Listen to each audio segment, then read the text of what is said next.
sedikit apa yang terjadi di gereja kita.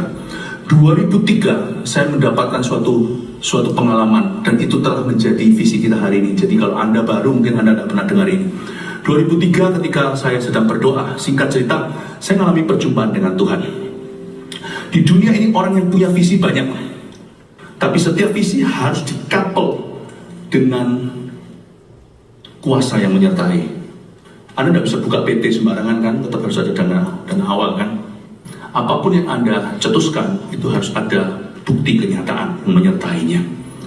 Misalnya kalau Anda pakai debit card Anda, pastikan di dalamnya ada sesuatu yang sudah ada cashnya di dalamnya. Visi itu orang bisa ngaku macam-macam, tetapi terbukti tidak ada kuasa di dalamnya. Ya, karena kebangunan rohani tidak bisa dipura-pura. Singkat cerita, 2003 saya mengalami sesuatu yang dahsyat secara pribadi. Waktu saya sedang sendiri, mulut saya bergetar dengan kuat. Lalu keluar kalimat, "We shall build you 1,000 strong local churches with 1 million disciples."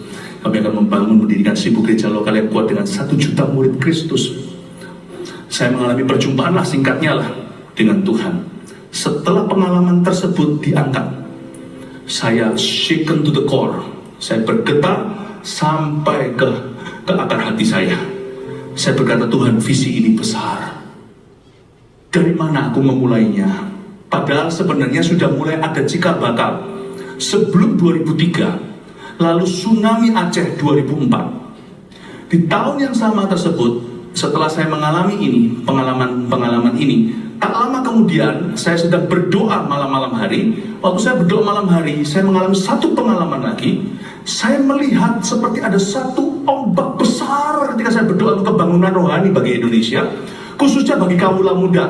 Karena waktu itu fokus kami kepada muda-mudi. Saya melihat ada satu gelombang gede sekali. Tiba-tiba atap di rumah atau tempat saya tinggal itu tiba-tiba seperti hilang. Saya lihat ada badai, ada ombak yang besar. Saya tanya kepada seorang rekan.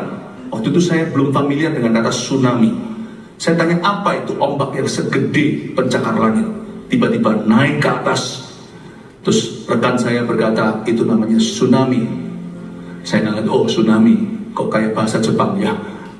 Lalu habis itu terjadi 2004. Tapi itu tsunami bukan sesuatu yang dari Tuhan. Begitu banyak kematian.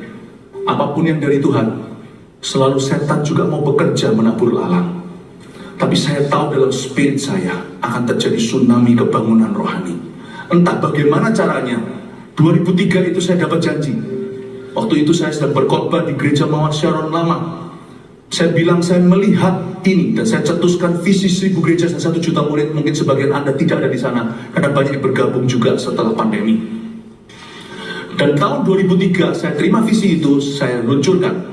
Padahal sudah ada cikal bakalnya. Sebelum 2003, sudah ada kebangunan rohani dalam skala lebih kecil. Gereja-gereja kita hari ini seperti GMS Salatiga, itu lahir di tahun 1990 sekian.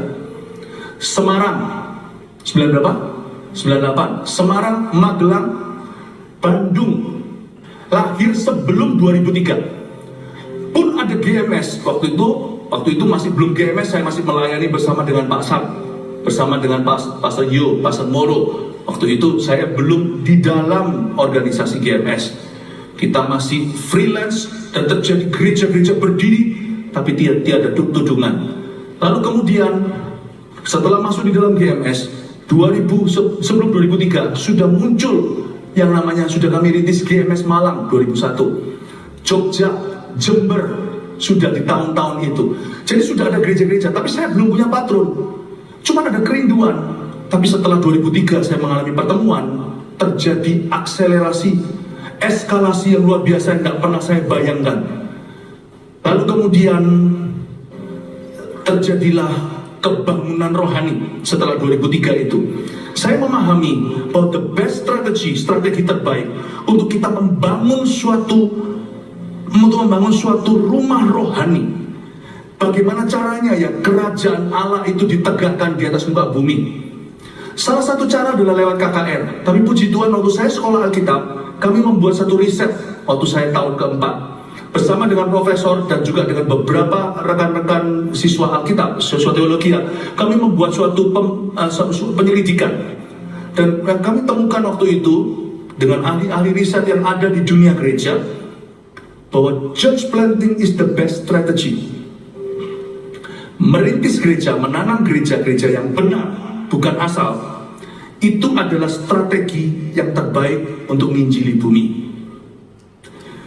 Lalu saya menyelidiki lebih lanjut, ternyata yang namanya evangelistic organization atau organisasi-organisasi penginjilan, termasuk event-event mereka semuanya tentunya itu kendaraan, misalnya seperti Billy Graham zaman jayanya, itu retention rate. Setelah orang-orang angguk dan menulis formulir, setelah orang angkat tangan terima Tuhan dan menulis formulir keputusan, at best maksimal 5% yang akhirnya tetap menjalani hidup kekristenan. Paham ya? Just 5%. Membantu orang miskin selalu ada di dada. Dari dulu itu selalu di hati kami. Tapi saya tahu kalau Anda memberi ikan, besok mereka lapar lagi. Saya pernah bilang sama ibu gembala saya, hati saya terganggu. Kalau cuma kasih orang makan, besok dia lapar lagi. Bagaimana setelah dia kenyang lalu dia mati? Dia masuk neraka kan sama saja. Saya kok kepingin ngasih mereka roti yang kekal sambil sembari. Tuhan beri kemampuan untuk kita memberi mereka roti jasmani supaya mereka makan sekalian. Tapi intisarinya yang sungguh-sungguh mengubah hidup manusia selama-lamanya tetap adalah Injil,